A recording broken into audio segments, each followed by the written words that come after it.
Okay. Buongiorno a tutti.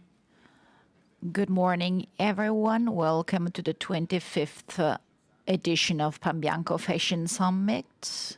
25 is a round number, which is to be celebrated, of course, even though this year is quite a peculiar year in Se.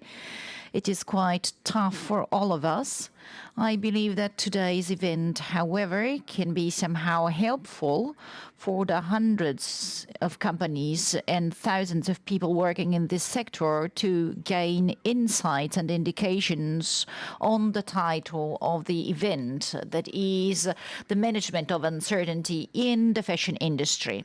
Of course, this is a moment of great uncertainty, and this is the greatest challenge, making decisions, understanding how to manage companies in a tough market situation where the evolution is not clear at all.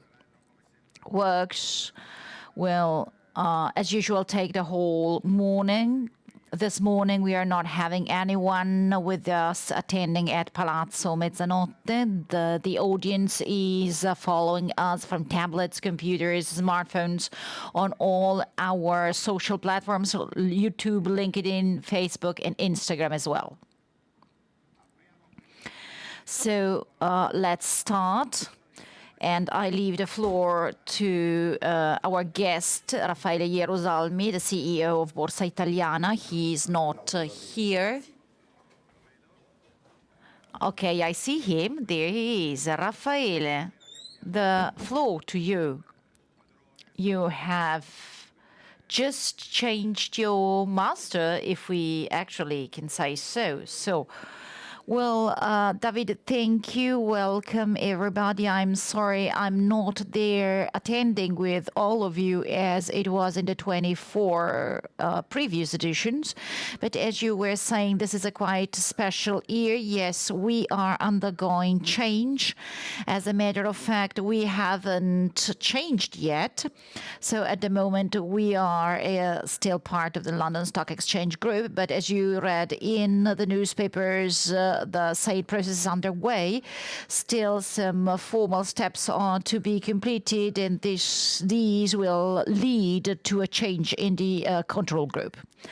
But I believe that you, as users of the services Borsa Italiana is offering, well, for you, I hope nothing is going to change. Maybe some improvements can come up. But what I want to stress today is that apart from this very peculiar, very tough year, Palazzo Mezzanotte is not only the Congress Center, but the stock exchange as a whole is quite definitely void of people. We are all working from our own homes. We've tried with about 10% of our staff attending from the offices as of September.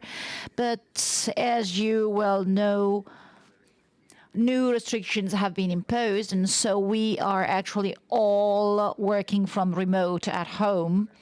This is the world we have to live with. But for sure, what we have noticed and what was quite delightful to us is that this pandemic actually had some positive effects at secondary level. Of course, the damages the pandemic has produced are quite meaningful, and the toll in terms of human lives is very sad.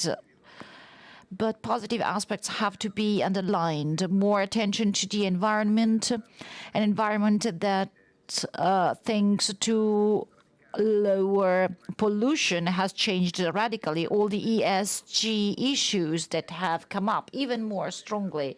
Digitalization has sped up, and all the companies that were listed on the main international markets, ours included, have had very positive performances in view of the situation. And this demonstrated that having a strong financial position and the attention and participation of a high number of stakeholders allows to overcome moments of uncertainties and difficulties with greatest ease. This is my invitation for many companies that are looking at the market with some uncertainty, maybe not really trusting it, but they must understand that the market can really be helpful during an uncertainty phase like the one we are experiencing today.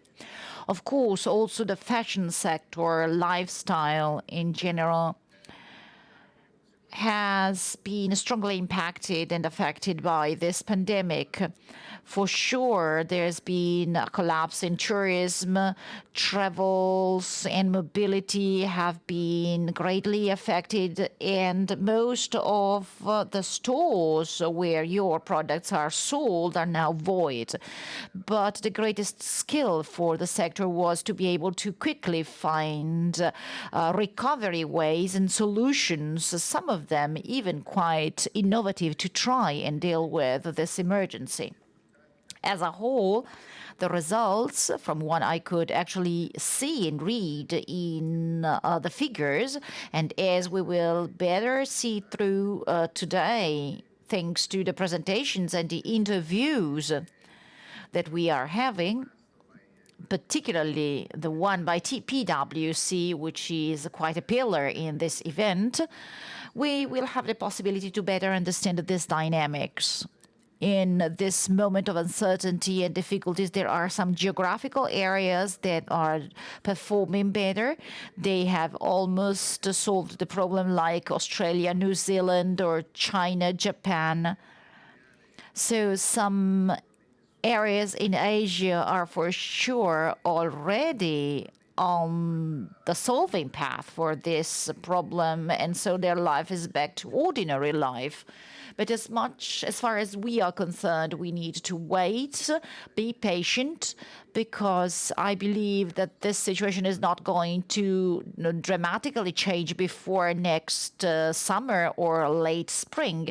However, we can be trustworthy as for our future, because apart from the sanitary situation and health situation, companies have been clever enough to reinvent themselves. This is the strength of these companies, particularly Italian companies, that always look at the future with optimism, because entrepreneurs must be optimistic as regards their future. And this is what happened here again.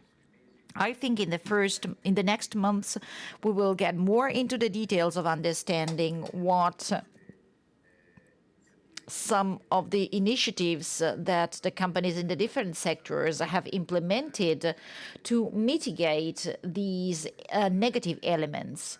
What we are seeing, considering the assessments on the markets, is that investors are betting on a quite quick solution of the situation, and this is quite encouraging, because, of course, against a moment of great difficulties as these past months, where the resources implemented by the different countries from an economic and monetary point of view, hence through the contributions provided by the central banks in the main countries, for sure, these will provide a great grip for restart and recovery in the next forthcoming months. And we hope this recovery is going to be very tough and important, with growth rates that we haven't seen for ages, because the implemented resources were extraordinary and totally outside the normal situation. Let's see that to have such sized interventions, we have to go back to the second after-war period. Hence, remembering what the following period was called, which was in Italy, the Italian miracle, it is hopeful and desirable to think that we can somehow consider this event with some optimism. The situation maybe is not exactly the same as it was, but to the same extent, we can actually boost up in the next 2-3 years after this pandemic. So I wish you can work well. I know this is so peculiar for me to greet you from my home instead of being there, but I know you are not there physically with David. But we hope that the next summit will take place in full presence and attendance to consider the future with better optimism. And in this phase, I cannot but actually wish you all the best for your health. Be cautious and be safe as you've been to now. Thank you very much and enjoy the day. Thanks, Raffaele. We hope next economic boom will take place in 2021. This is the occasion for me to better explain our day to our attendants. We are going to have 15 interventions. 8 of them will be in presence, so I will be here on the stage interviewing the people, and 7 will be interventions from remote.